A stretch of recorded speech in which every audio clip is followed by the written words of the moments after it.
Hello friends, আজকে রান্না করব পার্শে মাছের ঝাল। এই জন্য প্রথমে পার্শে মাছগুলোকে ভালো করে ধুয়ে লবণ আর হলুদ মাখিয়ে নিয়েছি।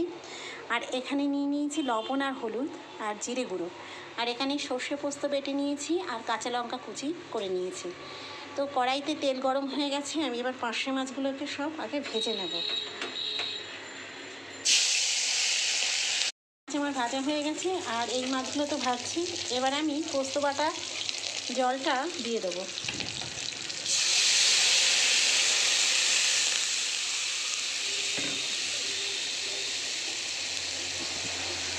তারপরে লবণ আর হলুদ দিয়ে দেবো,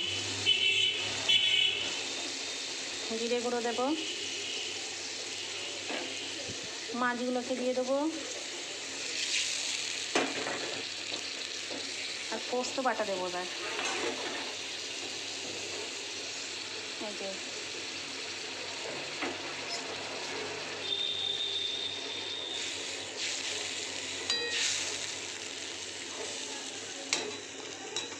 এবার যখন ফুটবে, জলটা কমে আসবে, তখন নামিয়ে দেবো।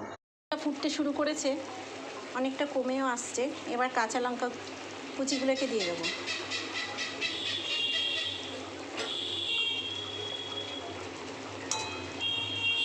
এবার 3 মিনিট বাদে নামিয়ে নেব।